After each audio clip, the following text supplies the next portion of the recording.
Nunca tive tanta certeza de que Deus quer promover uma reforma aqui hoje.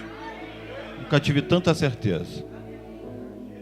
Que a intenção do Senhor hoje é que eu entenda que eu preciso de uma reforma. É de que você entenda que você precisa de uma reforma. Em algumas Bíblias tem o título aí, que foram as reformas de Josias, do rei Josias. E eu quero passar isso para a minha vida, para a sua vida, de que nós precisamos dessa reforma. Porque com o tempo, nós ficamos deformados. Aquilo que era o original se perde com o tempo. O tempo, em vez de ser um aliado, às vezes ele é um inimigo. Às vezes, quanto mais passa o tempo, piores pessoas nos tornamos. Quanto mais passa o tempo, mais longe da fé nós estamos. Um dia você começou tão bem, foi tão legal, mas passaram 5 anos. Passaram-se 10 anos e não é mais como você pensava. Eu não penso mais desse jeito. Eu acho que não é mais assim. E Deus hoje quer falar com você que você precisa entender de que você precisa de uma reforma interna. Porque a sua reforma interna alcançará a outros.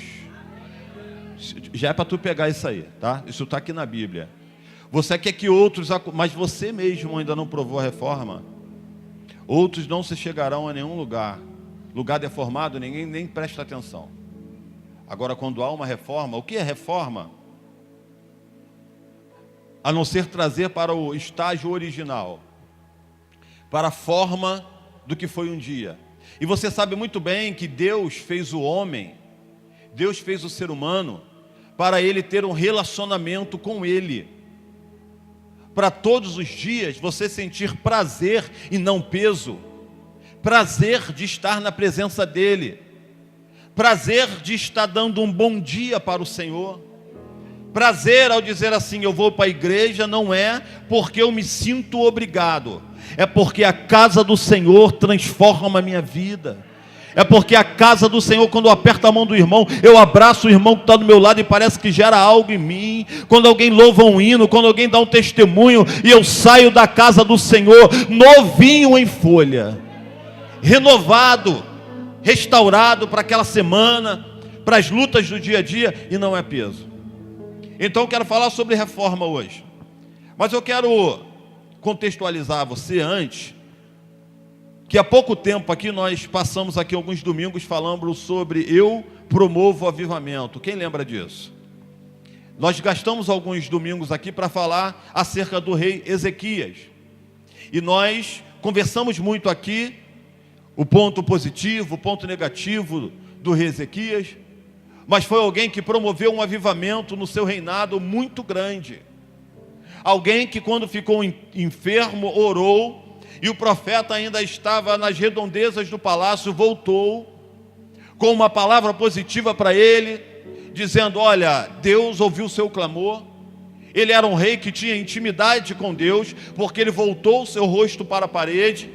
Ele não pediu, pelo amor de Deus, ao profeta, para o profeta liberar outra palavra, porque quem tem intimidade com Deus, não se preocupa muito com o profeta, porque você tem Deus na sua vida, você tem intimidade com Deus, e você sabe que o profeta pode até falhar, mas o Deus que te chamou, não. E aí, logo após a morte de Ezequias, nós ouvimos muitas pessoas até dizerem que Ezequias não foi um bom pai.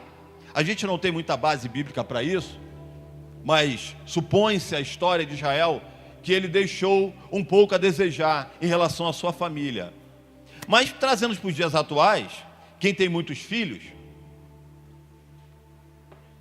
às vezes você dá a mesma criação para todos, mas sempre tem um que vai para o outro lado. Você faz de tudo, o outro, mas tem alguém que é o mais rebelde, é alguém que não quer ouvir.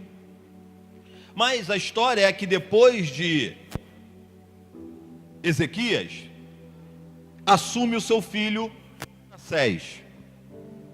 Manassés foi um dos piores reis de Judá.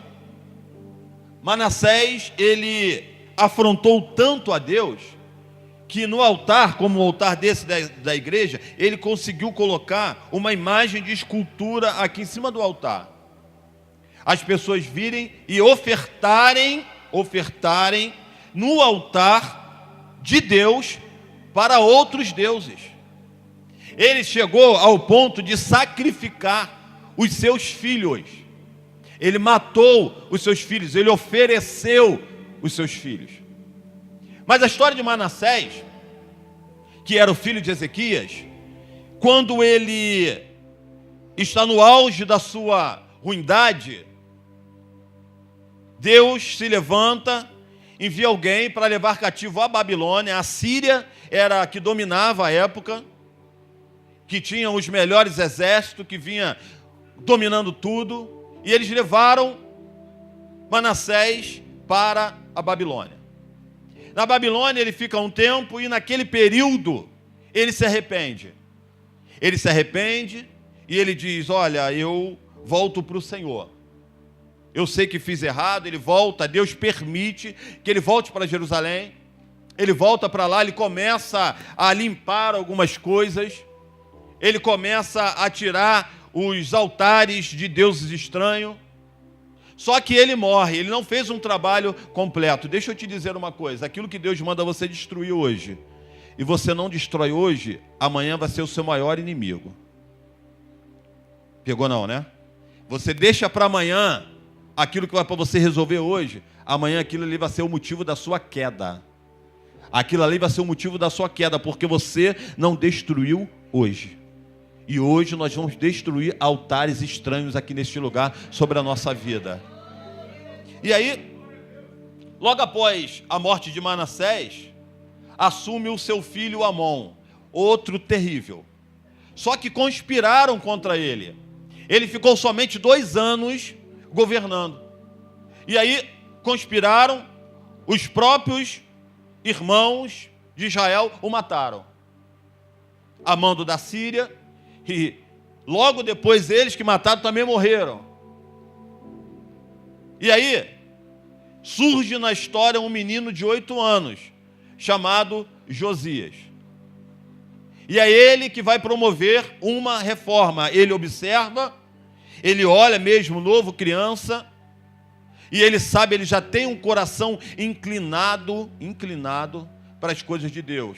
Segundo a história de Israel, não é Bíblia, existia alguém que ministrava na vida daquele homem. Uma criada, essa é a história, que ministrava sobre a vida dele. E faz sentido, todo sentido, porque ninguém que põe a mão em alguém e ministrar alguém, não adianta, irmão, vai acontecer alguma coisa, porque é de Deus.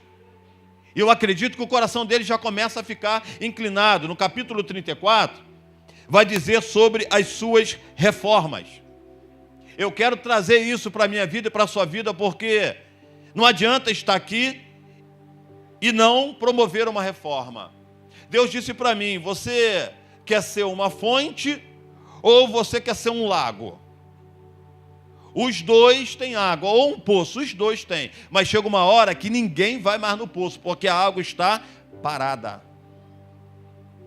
E ninguém é atraído por água parada. Eu sou, mas tu é água parada. E Deus quer hoje que você seja uma fonte. A sua reforma não muda só a sua vida, muda a história da sua família. Nós íamos embora hoje conversando, eu, meu pai, presbítero Ronaldo, e nós estávamos falando quando Deus entra num lugar, numa família, e Ele quebra aquilo ali, Ele muda a história da família toda. Deus tem poder para fazer isso. Alguém abriu, deixou entrar, e nós estávamos conversando sobre até a família do meu pai. Alguém que teve vários filhos, uma dificuldade. Um ia com tênis, o outro com pé de chinelo, o outro com... Vou contar, né, pai? Já falei, né?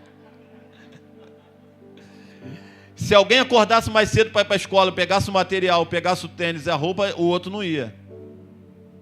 Tinha que ficar na fila. Hoje sou eu que vou para a escola, porque só tinha um uniforme, só tinha. E eu estava essa semana com a família do meu pai e vi como Deus mudou a história da família do meu pai. Eu tenho vários primos, eu falo vários mesmo, vários primos, filhos dos meus primos que estão fazendo medicina. E eu nem sabia.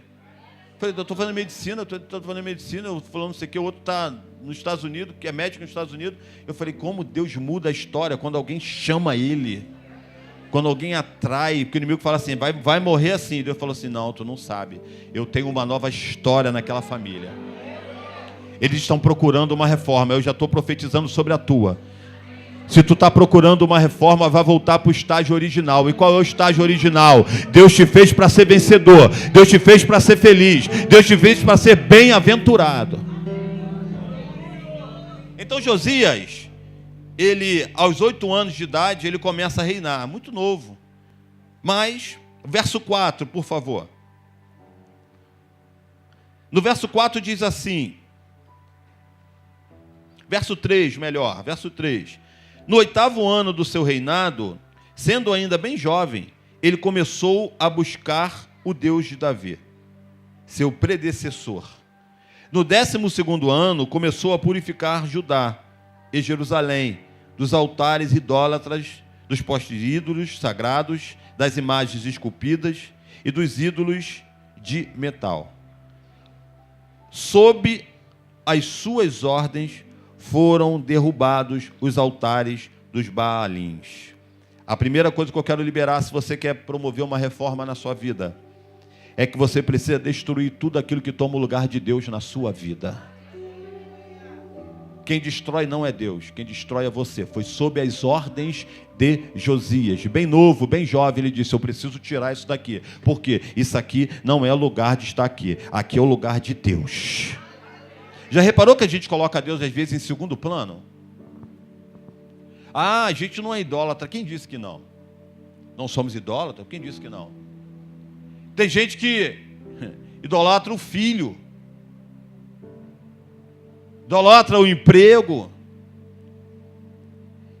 E onde está o lugar de Deus? É lógico, somos moderados, vivemos nesse mundo.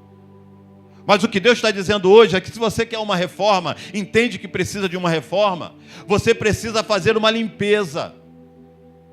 Olhar cuidadosamente para dentro de você, aonde é o lugar de Deus, e você colocou outra coisa no lugar de Deus.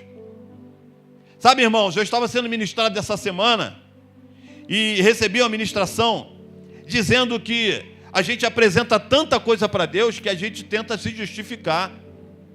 Eu vou para a igreja terça, eu vou para a igreja quinta, eu estou segunda-feira no seminário, eu estou na oração segunda, eu já estou fazendo muito para Deus. E alguém ministrando disse, quem disse que Deus quer o muito? Quem foi que disse para você que Deus quer o muito? Aonde que Ele cobrou de você alguma coisa muito? Se não for o tudo, Ele não quer nada. Eu faço muito para Deus, pode continuar fazendo. Ele não pediu para você fazer muito. Ele pediu tudo, ele falou, dai-me o teu coração. Ele pediu para que você entregasse a sua vida por completo a Ele, que você descansasse totalmente nele. Se você está disposto a promover uma reforma, hoje é noite de você tirar os altares que têm atrapalhado a chegada de Deus, aonde você estabeleceu algo na sua mente, algo no seu coração. Hoje é noite de você limpar. Verso 8, vamos pulando a história. No 18º ano do seu reinado, a fim de purificar o país e o templo, ele enviou Safã, filho de Azalias Maaseias, governador da cidade, junto com Joá, filho de arquivista real Joacás, para restaurarem o templo do Senhor, o seu Deus. Passado algum tempo de oração, de busca, ele entende que precisa reparar o templo. O templo estava em péssimo estado. O templo estava abandonado. Amon assumiu e permitiu as sujeiras no templo. Então, ele resolve fazer uma limpeza, um reparo no templo. Está sujo. Eu preciso limpar, eu preciso ter cuidado com a casa de Deus. Você é o templo do Senhor. Então já percebe o que Deus está pedindo de você. Hoje é noite de limpar você, irmão. Ah, pastor, isso aí não para mim não. Quem disse que não? A gente guarda tanta sujeira. Alguém disse para mim essa semana, não, que fulano fez isso, aquilo outro, há 27 anos atrás. Isso, aquilo outro, isso aqui, mas eu não guardo nada dele não. Eu falei, quê? Eu falei, imagine se tu guardasse. 27 anos tu está me contando de uma tal forma, como se fosse ontem. Eu falei, cara, libera isso, larga isso dentro de você. Deus não pode habitar em lugar sujo, não. Tem rancor, vai liberar perdão, irmão. Precisa resolver alguma coisa com alguém? Vai resolver, irmão. Mas não guarda sujeira dentro do templo, não. É isso que Satanás quer, sabe por quê? Um templo sujo não tem manifestação de Deus. Tem o que então? Porque eu sinto, você sente alguma coisa, mas é superficial. Não é o que Deus tem. Você vai pela lógica, você vai pela letra. Deus tem profundidade para você. Tanto é que Ele separou o templo. Esse lugar aqui é um lugar especial, onde eu vou me manifestar de uma maneira especial. Ninguém fica entrando para lá e para cá não, porque o que vocês verão aqui dentro são coisas sobrenaturais. E quando o sacerdote entrava, vinha a presença de Deus pelo teto, a nuvem enchia, a fumaça enchia, e ele ficava completamente embriagado do Espírito. Ei, Deus quer se manifestar em você, mas você precisa se limpar hoje. Tira algo da tua mente, tira algo do teu coração, seja limpo, faça uma reforma como Josias fez. É hora de limpar, é hora de tirar, é hora de esfregar, mas fique limpo para a manifestação do Senhor.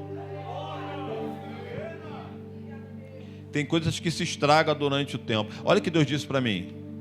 Eu não estou falando para ninguém, não estou julgando ninguém. Deus falou uma vez, eu pensei uma coisa. Deus sonda, né? Como a irmã cantou aqui hoje. Eu pensei uma coisa de alguém. Deus falou assim, cara, tu está estragado. Como é que tu pensa uma coisa dessa? Tu está estragado, cara. Sabe quando a comida fica estragada? Se você não der uma cheirada assim, você vai com tudo? Arroz, já comi arroz estragado várias vezes. Eu vou com tudo, não paro para cheirar arroz, né? Mas não é lá em casa não, tá, gente? Minha esposa faz, que ela está em pé ali, olhou para mim, né? Ó, não é o arroz, está registrando, né? Não é o arroz da minha esposa. É na rua. Um dia eu comi na rua, passei mal, um arroz estragado. Não é o dela, dela é o melhor arroz da face dessa terra. Mas, se você não der uma observada assim, você não repara. E Deus falou, cara, tu está estragado. Tu tem que voltar para o original. Deus me fez lembrar, alguns anos atrás, a maneira que eu pensava. E por que eu estou pensando dessa maneira agora? O tempo passou. Eu me deixei levar pelo tempo. Eu fui ficando estragado. Como templo. Esquecido. Ninguém tocava. Aí hoje Deus está falando para você. Hoje você pode melhorar. Hoje você pode limpar. Hoje só você pode fazer isso. Você pode limpar. Deixa eu prosseguir. Verso 10. Confiaram a prata aos homens nomeados para supervisionarem a reforma no templo do Senhor, os quais pagavam os trabalhadores que faziam o reparo no templo. Olha, irmão, quando você decide reparar alguma coisa, existe alguém que vem supervisionar você. Conhece ele? Hã? Já foi apresentado para ele? Alguém que fala, quando você vai por ali, fala, não, por aqui não. Não, o certo não é aqui, é por aqui. E quando ele fala assim, não, eu vou fazer por aqui, não. Por isso existe o supervisor. Para alertar você, ó, é por aqui. E hoje o supervisor está aqui, Espírito Santo. Ele vai guiar você, ele vai falar, não é por aqui, não, começa por aqui. Aqui é o pior, não, mas começa por aqui. E sabe o que eu encontro aqui nesse versículo? Que ninguém que faz um trabalho dentro do templo fica sem pagamento. Ô irmão, tu está aqui hoje gemendo, chorando, teu tempo está limpo, Deus está se manifestando, vai chegar a hora que Ele vai pagar direitinho para você. Como? Salvando a tua casa, salvando a tua família, levantando o teu ministério, erguendo você, honrando você. Na hora certa Deus paga você. Na hora certa Deus, porque Ele está vendo o teu trabalho no templo, Ele vai se manifestar a você.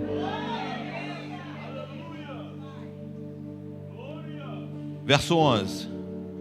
Também deram dessa prata aos carpinteiros e aos construtores para comprarem pedras lavradas e madeira para as juntas e as vigas dos edifícios que os reis de Judá haviam deixado ficar em ruínas. As vigas dos edifícios, as estruturas, a estrutura do edifício estava comprometida, meu irmão cristiano, você que trabalha nessa área. O que fazer com uma estrutura comprometida? Tem que quebrar. Vai dar trabalho. Tem que fazer outra. Mas ninguém, nem eu nem você, não somos malucos de construir nada em cima de uma estrutura comprometida. Aí você quer que Deus se manifeste. Deus não está fazendo e nem vai fazer enquanto a tua estrutura estiver comprometida. O tempo passou, a luta, o problema esmagou você. Você não soube lidar com um problema difícil, a tua estrutura foi se indo embora. E eu louvo a Deus que Deus não constrói nada em cima de... Não, Deus não. O homem sim, Deus não. Deus refaz. Quando alguém está disposto, fala assim, eu vou te levantar mais uma vez. Por isso ele fala que o justo cai, mas não fica prostrado, porque Deus vai lá. Deus mete a mão e fala assim, nós vamos levantar. Agora você vai ser levantado em cima de uma outra estrutura. Agora é a minha, você vai ser firme, você vai ser constante, porque eu tenho um grande projeto para fazer na sua vida. Sabe o que eu vejo, irmão? Uma grande obra de Deus em muitas pessoas. E por que elas não se cumprem? Justamente por causa da estrutura. Nós começamos muito bem, mas o tempo, o material talvez que você usa, por isso eu sempre digo isso, quem está chegando para Jesus, não vem com tanta sede não, filho, calma, dá um passo de cada vez, você vai ser ferido, você vai ser caluniado, então vem devagar, vem pegando estrutura para isso. Para quando chegar o dia mal, tu está lá, revestido da armadura. E aí vem um problema, vem outro, mas eu sei em quem eu tenho crido. Não permaneço. Agora quando você vem com tanta que você acha que... E não é aquilo, não é. E Jesus nunca cobrou isso de ninguém. Jesus não. Jesus ministrava, Jesus palestrava. E perguntava se as pessoas entenderam o que ele tinha falado, o que ele tinha palestrado. Existe um Deus, irmãos, que quer colocar você sob a estrutura dele. Que você permaneça firme nele, constante, sempre abundante. Porque Satanás sabe muito bem que a casa que não tem uma boa estrutura, ela vai cair. Lembra dos 3 porquinhos? Todo mundo viu isso quando era criança, não viu? Viu? Eu tinha disco, né? Vai falar que também ninguém pegou disco, né? Aquele grandão assim da vitrola, dos 3 porquinhos. E eu ficava pensando na casa dos porquinhos, escutando, né? Como é que deve ser essa casa? E eu sempre ia para a estrutura. Falei, não tem... Sabe, irmão? Deus hoje está falando para você. Qual é a tua estrutura? Aonde tem rachadura? Se necessário for, Ele refaz você hoje. Mas Ele quer que você permaneça firme. Ele não quer que você se perca. O que adianta parecer um edifício tão bonito e com tantas rachaduras? Talvez ninguém está vendo, alguém está olhando de fora, mas quem conhece, vai logo. Eu tenho certeza que o cristiano entra nessas coisas aí e fica olhando. Não adianta ele não falar que não, senão tu vai me queimar, né? Porque eu falei que... Tá. Mas ele deve ficar olhando. É a praia dele. Vai olhar como é que foi a estrutura. Você mesmo estava me contando que você está fazendo lá, né? Que você mesmo fez questão de fazer. Não confiou a ninguém, não foi isso que você me falou? Ele está indo lá para a região dos lagos. Acaba logo aquela casa lá para a gente ir para lá. Aproveitar, né? E aí, ele mesmo falou para mim, pastor, eu estou indo lá, estou gastando tempo lá, estou amarrando os ferros. Eu mesmo quero fazer, não confio em ninguém. Porque ele sabe da importância que é os fundamentos. E Deus sabe muito bem disso. Por isso hoje, levanta a mão direita. É noite de você se estar firme, fundamentado no Senhor, na palavra do Senhor, porque vão passar chuva, vai passar vento, vão passar provações, mas você vai permanecer inabalável. Versículo de número 14. Versículo de número 14. Diz assim: enquanto recolhiam a prata que tinha sido trazida para o templo do Senhor, o sacerdote Ilquias encontrou o livro da lei do Senhor, que havia sido dado por meio de Moisés. Ilquias disse ao secretário Safã: encontrei o livro da lei no templo do Senhor, e o entregou a Safã. Aí eu perguntei a Deus: espera aí, como é que ele encontra uma coisa que já deveria estar lá? Ora, o livro da lei dentro do templo, mas é lá que deveria estar. E aí Deus me fez viajar. Imagine aonde colocaram o livro. Porque era uma coisa para estar bem visível, para todos entrarem e ver onde estava. Sabe o que Deus falou, irmão? Que às vezes nós nos perdemos, a palavra se perde dentro da gente. Às vezes é você um templo com palavra, mas que não produzem nada. Aquela palavra, aquele livro estava só lá dentro e escondido. Perdemos por causa da caminhada, das dificuldades. Olha só, você começa a caminhar, acredita tanto na palavra, tem gente que lê. Essa semana alguém disse, estava eu e meu pai, disse assim, alguém evangelizando ele falou assim, aí eu perguntei, quantos versículos tem a Bíblia? Quantos capítulos tem a Bíblia? Eu falei, se você me responder, eu te dou atenção. Eu olhei para ele, foi, pai? Falei, coitado. O cara pode até saber quantos versículos tem, pode até saber quantos capítulos tem, mas era um funeral, e eu sou educado, mas deu vontade de falar assim, qual deles você faz? Qual desse versículo você cumpre? Não adianta ter o conhecimento da letra. Eu já li a Bíblia 10 vezes, e daí? Eu conheço a Bíblia toda, fui criado lendo a Bíblia, e daí? Tem gente que é forçada a ler a Bíblia. Criança, vai ler isso aí, forçado, antes de dormir, Salmo 91, e daí? Significa que a pessoa está cá? Não, pode estar perdida dentro dela. Hoje Deus manda dizer para você, aonde está a tua confiança? Porque precisa estar na palavra, o livro da lei. Que tristeza, o homem começa a limpar e diz assim, eu achei aqui, achou o quê? Achou dentro do templo a palavra achei. Isso significa que estava perdido e ninguém estava cumprindo nada o que a lei, o que a palavra estava mandando. Eu li isso e fiquei com tristeza, mas automaticamente transmiti e passei para a minha vida. Quantas das vezes eu sou só um sepulcro caiado? Quantas das vezes eu libero alguma coisa sem ter o entendimento do peso do que eu estou liberando? Tanto para abençoar, tanto para amaldiçoar. Deus está mandando falar para você hoje, à noite, de você procurar a Bíblia, a palavra, a promessa de Deus que se perdeu dentro de você. Passaram-se reis, passaram-se anos e as coisas se perderam. Deus manda dizer para você hoje, se você quiser procurar, você vai encontrar. Verso 18 e 19. E acrescentou, o sacerdote Ilquias entregou-os um livro, e Safã leu trechos do livro para o rei. Assim que o rei ouviu as palavras da lei, rasgou as suas vestes.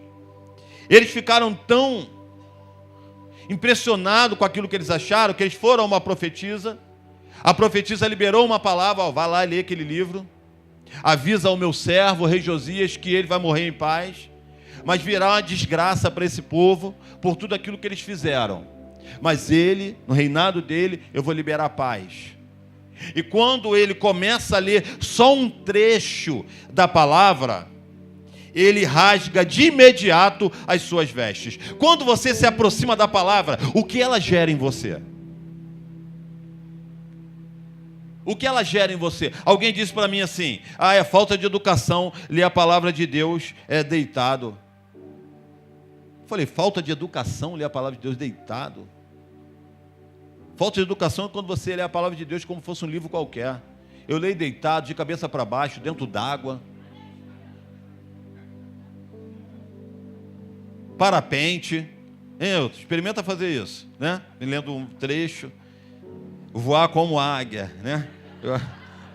Mas pede para ir pro chão, né, irmão? Para não dar. Por quê? Que falta de respeito é essa, não? Esse homem, quando ele leu a palavra, gerou nele um sentimento. Ele diz assim: cara, eu não sou nada. Ele rasgou as suas vestes. Sabe o que significa isso? Arrependimento. O que a palavra gera em você? Isso aqui não é para mim, não. O pastor está pregando, é para mim, não. O irmão fulano deveria estar aqui hoje para ouvir. Ele está precisando ouvir essa palavra, ele. Muito rebelde. A gente não faz isso? Ah, ele tinha que estar aqui, olha só. Nessa hora ele não está aqui. Olha só. Esperto, né? Não veio na hora certa. O que a palavra gera em você, irmão? O que ela está produzindo em você? Porque nesse homem, ele não teve, eu sou rei, vou para o cantinho, não. Ele rasgou imediatamente as suas vestes e ele se humilhou. É hora da gente se arrepender diante da palavra, irmão.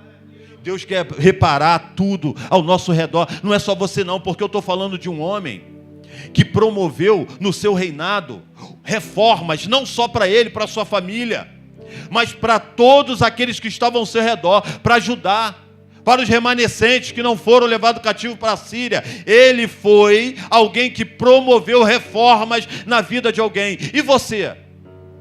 Se não há humilhação, se não há arrependimento, como você espera que outras pessoas se arrependam? É triste o que eu vou falar, mas tem gente que não vem para a igreja, não vem para Jesus, e a culpa é nossa. A culpa é nossa, nós estamos afastando essas pessoas, porque nós estamos duros como pedra, lemos a palavra e não gera mais nada em nós. Eu já disse para Deus, a hora que eu ler essa palavra aqui e não vibrar mais, pode me levar. Porque se eu ler essa palavra como um livro normal, eu vou cair. Deus conhece a minha estrutura, sabe de onde eu vim e sabe que eu preciso vibrar com isso aqui. E eu vibro. E eu fico igual um maluco, eu quero compartilhar com a Sabrina, aí eu ando, aí minha Bíblia estava toda rabiscada, eu vou comprar outra, porque eu sei que esse livro aqui gera algo. Eu sei que quanto mais eu me aproximo deste livro, mais eu entendo que eu preciso, mais eu me enquadro que eu sou um pecador, que eu sou totalmente dependente dele e que eu preciso todos os dias, mas é todos os dias estar aos pés do Senhor. O que te faz enxergar isso? Erro dos outros? Eu não estou aí para os outros não, irmão. Quem me comprou foi o Senhor. É para Ele que eu tenho que olhar. É para a palavra que eu tenho que olhar. Eu não vou olhar para o bezerro que as pessoas estão fazendo, que é bonito, que é de ouro, não. Eu vou olhar para a palavra. É ela que vai gerar em mim mudança. É ela que vai transformar a minha vida, a minha casa, a minha família. É ela que vai mudar as pessoas que estão ao meu redor. Se não for assim, eu não quero mais. Eu disse para Deus, eu não quero. Ler por ler, eu não quero mais. Agora, toda vez que eu leio, eu preciso me enquadrar. Eu não coloco ninguém não, sou eu. Eu estou falando aqui para mim. Eu preciso promover uma reforma na minha vida. Eu preciso. Já reparou que todo dia a gente enfrenta tanta coisa? Tem dia que você está bem, tem dia que você está mal, tem dia que você quer vir para a igreja, tem dia que você não quer vir para a igreja. E aí Deus está falando, você precisa voltar para a palavra, irmão. Volta para isso aqui, que quando você começar a ler, quanto tempo você não chora quando lê uma palavra dessa? Mas não, a gente só lê aqui. A gente só lê aqui, quando o pastor pede para abrir. Abra no livro de Ruth. Ué, a irmã Ruth está aqui? Ué, quem é a irmã Ruth que eu não conheço? Não, meu filho, está na Bíblia, Ruth, está na Bíblia. Obadias, quem é Obadias? Tem algum irmão Obadias aí? Por quê? Você se afastou da palavra. A palavra estava esquecida dentro do templo. Ela pode estar esquecida dentro de você, mas é o lugar dela aí que vai te confundir você. Porque parece que está tudo muito bem. Irmão, não existe vitória se não for para a palavra, não tem jeito. A palavra está aqui para isso, é ela que vai garantir a vitória para você. Versículo 21. Vão consultar o Senhor por mim e pelo remanescente de Israel e de Judá, acerca do que está escrito neste livro, que foi encontrado. A ira do Senhor contra nós deve ser grande, pois os nossos antepassados não obedeceram à palavra do Senhor e não agiram de acordo com tudo que está escrito neste livro. Entra o problema: para ter reforma precisa ter obediência. Obediência à sua palavra. As pessoas que vieram antes, nem aí, esqueceram o livro, criaram outras teses, criaram outros modos de adorar. E é isso que o mundo tenta fazer, o sistema do mundo. Mas ele achou, vai consultar, porque nós precisamos obedecer. Você quer verdadeiramente promover uma reforma dentro de você? Você precisa obedecer a palavra. Você precisa ir para a palavra e obedecer, não é só ler. E eu descobri que a Bíblia é algo... Tem os ouvintes, tem aqueles que leem a Bíblia e tem aqueles que meditam nela. Aqueles que param, prendem nela. Sexta-feira eu estava na sala de aula, no seminário, e alguém disse assim: pastor, eu comprei essa Bíblia aqui e eu estou lendo ela aqui, tem um programa aqui para ler durante um ano. Eu falei: faz isso não, rapaz. Sai fora disso aí. Não, pastor, eu quero ler a Bíblia durante um ano. Eu falei: não faz isso não, cara. A Bíblia, até uma vírgula desse livro aqui, ela fala, cara. Até uma vírgula. E para que você vai querer fazer as coisas tão rápido? Isso aqui é para você comer devagar. É para você comer, é para você estar perto e cumprir. O que adianta ler tudo e não cumprir nada? Então, se você quer promover uma reforma, você precisa obedecer. Estou terminando, verso 27. Já que o seu coração se abriu e você se humilhou diante de Deus, quando ouviu o que ele falou contra este lugar e contra os seus habitantes, e você se humilhou diante de mim, rasgou as suas vestes e chorou na minha presença, eu o ouvi, declara o Senhor. Deus estava ouvindo antes, não. Antes. Agora Deus passou a ouvir. Por quê? O homem se inclinou para a palavra. O homem começou a obedecer. O homem começou a se humilhar. Aí Deus ouviu. Eu entendo que às vezes eu estou gritando, esperneando e nada. Deus ouve tudo, sim, mas resposta? Se você quer uma reforma de verdade na sua vida, é hora de você se humilhar. É hora de você obedecer. Porque você não vai ficar sem resposta. Deus declarou por meio da profetisa: eu o ouvi, declarando o Senhor hoje nessa noite. Se você quer uma reforma, está hoje aqui, disposta a obedecer, a descer à casa do olheiro, a se humilhar, o Senhor manda dizer para você: eu vou ouvir você. Verso 31. Ele tomou o seu lugar e na presença do Senhor fez uma aliança, comprometendo-se a seguir o Senhor e obedecer de todo o coração, de toda a alma, aos seus mandamentos, aos seus testemunhos e aos seus decretos, cumprindo as palavras da aliança escritas naquele livro. Verso 33 para terminar. Josias retirou todos os ídolos detestáveis de todo o território dos israelitas e obrigou todos os que estavam em Israel a servirem ao Senhor, o seu Deus. E enquanto ele viveu, o povo não deixou de seguir o Senhor, o Deus dos seus antepassados. Toda reforma tem um retorno à palavra. A partir daquele momento eles retornam à palavra. A gente fala muito a palavra avivamento, reavivamento. Não existe isso sem retorno à palavra. Tudo é na palavra. Tudo gira em torno da palavra. E agora, a partir daquele momento, aquele povo começa a prosperar porque eles se voltaram para a palavra, fizeram uma aliança com Deus. Falaram: a partir desse momento nós vamos seguir o Senhor. A partir desse momento nós seremos fiéis ao Senhor. E sabe o que houve nesse reinado aqui? Prosperidade, abundância, firmeza. Levanta a mão que aí isso é profético. Enquanto você pede uma reforma ao Senhor, existe sobre a tua vida, sobre a tua casa, sobre a tua família, prosperidade, abundância, felicidade, firmeza, obediência. Deus vai sempre se manifestar como se manifestou sobre a vida do rei Josias. Fique de pé. Quem começou a boa obra é por mim, aquele que venceu